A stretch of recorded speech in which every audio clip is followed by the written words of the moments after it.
ये कहानी 13 अक्टूबर 1972 की है, जब उरुग्वे की रग्बी टीम को ओल्ड क्रिश्चियन क्लब के टीम के चिली के साथ मैच खेलना था और वो चिली जाने के लिए एक प्लेन में सवार हो जाते हैं। दिन 12 अक्टूबर 1972 को उरुग्वे के 19 प्लेयर, मैनेजर और मालिक और उनके कुछ दोस्तों के साथ उड़ान भरते हैं। इसके साथ ही उनमें 5 क्रू मेंबर भी थे और ये प्लेन उरुग्वे के एयरफोर्स का था। विमान के उड़ान भरते ही कुछ समय बाद मौसम खराब हो जाती है, जिसके कारण अर्जेंटीना में उतारना पड़ता है। यहाँ पे रुककर मौसम साफ होने का इंतजार किया जाता है और अगले दिन यहाँ से चिली के लिए उड़ान भर लिया जाता है। इस प्लेन में 2 पायलट होते हैं, एक पायलट और एक को पायलट। यह प्लेन एंटार्क्टिका से गुजरने वाली थी और इस पायलट के 29 बार गुजरने का अनुभव था। उड़ान भरने के कुछ समय बाद मौसम खराब हो जाती है और कुछ समय को पायलट विमान चला रहा होता है और चिली के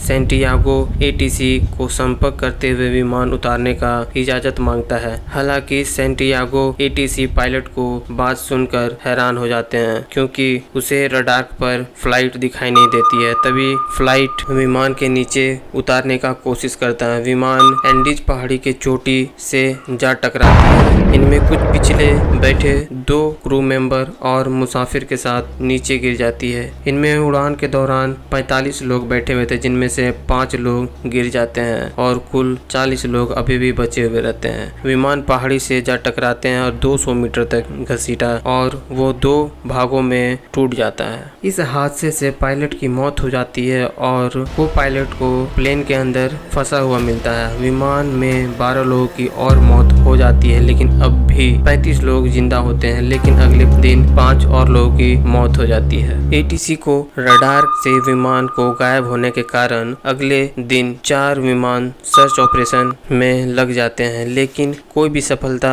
उनको नहीं मिलती है। दूसरे दिन 3 देश और 11 विमान सर्च ऑपरेशन के लिए निकलते हैं, तब भी उनको कुछ भी नहीं मिलता है। कई बार एक विमान घटना स्थल के ऊपर से विमान गुजरता है, लेकिन मौसम खराब होने की वजह से दिखाई नहीं दिया जाता है। 8 दिन तक सर्च ऑपरेशन चलने के बाद बंद कर दिया जाता है। सरकार की तरफ से निर्णय लिया गया कि गर्मी पड़ने पर उनके शव को सर्च किया जाएगा, लेकिन कहानी यहीं खत्म नहीं। धीरे लोगों के पास खाना खत्म हो जाती है और लोगों ने अपने सीट के ऊपर लेदर के कवर को खाना शुरू कर दिया जाता है, लेकिन खाने के कुछ दिन बाद लोग बीमार पड़ने लगते हैं और मरने लगते हैं। एक और भारी तूफान में 8 अन्य लोगों की और मौतें हो जाती है। सिर्फ अब 19 लोग ही बचे हुए रहते हैं और बर्फ चारों तरफ से घिरी हुई रहती है, क्योंकि वहाँ का तापमान माइनस होने के कारण लोगों को काफी मुश्किलें आ रही थी। इसी तरह हर दिन किसी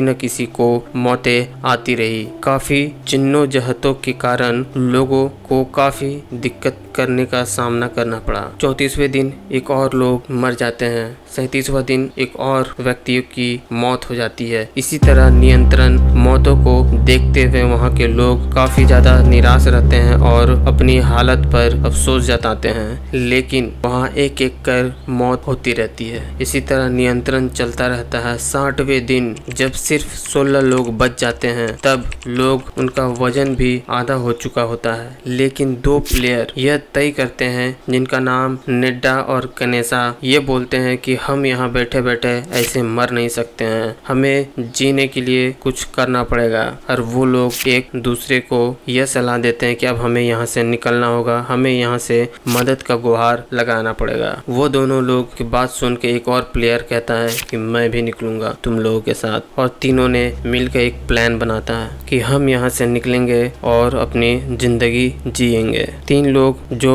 काफी ज्यादा मुश्किलों में पड़ने वाले थे, ये लोग अपने सामान, खाने पीने का सामान और कवर के नाम पे जूतों को बनाकर अपने आप को बर्फीले जगहों पे चलने के लिए तैयार कर लिया था। अब 3 लोग सफर में निकल जाते हैं। जब ये सफर में निकलते हैं तो इतनी दूर निकलते हैं और उन्होंने अपने आप से तय किया था कि हम सिर्फ एक ही डायरेक्शन में जाने वाले हैं। जब वो लगातार 3 दिन तक लगातार चलते हैं, तब उनकी हालत काफी खराब होने लगती है है, जिसमें से एक प्लेयर का तबीयत खराब हो जाता है और वो कहता है कि अब मुझसे नहीं होगा, अब मैं आगे नहीं जा सकता। लेकिन वो प्लेयर कहता है कि तुम आगे चले जाओ, अब मैं यहाँ से वापस चला जाऊंगा, क्योंकि जिस जगह से वापस जाना था उसे लौटने में सिर्फ 1 घंटा लगता, लेकिन इन्होंने 3 दिन का सफर तय किया था। 2 दोस्त और आगे निकल जाते हैं। इसी तरह जब भूखे प्यासे और जब शरीर ठंड के वजह से गलने लगता है, तभी उन्होंने काफी ज्यादा ये सोचते हुए चला,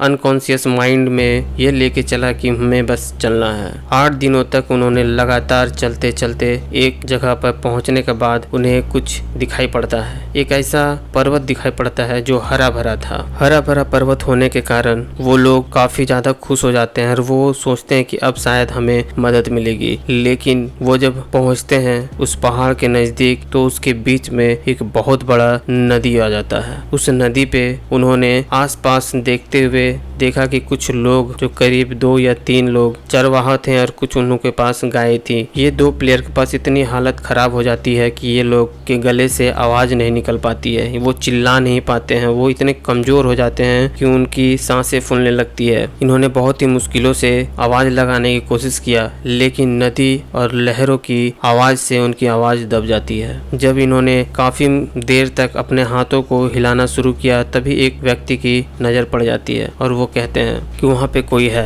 अब उनके पास जाने के लिए बीच में नदी था। अब दोनों को मदद की सख्त जरूरत पड़ चुकी थी, लेकिन 2 प्लेयर के पास एक पेंसिल और एक कागज और एक पत्थर। जब पेंसिल पे लिखा हेल्प और उन्होंने कागज को बंद करके पत्थर को अंदर से बंद करके उन्होंने जब कागज को फेंका, तब उनको पता चला ये वही प्लेयर लोग हैं जो 2 महीना पहले यहाँ पे गायब हो चुके थे। और उन्हें इस तरह से उन्हें मदद मिल जाती है और बाकी लोगों को भी इसी दौरान बचा लिया जाता है।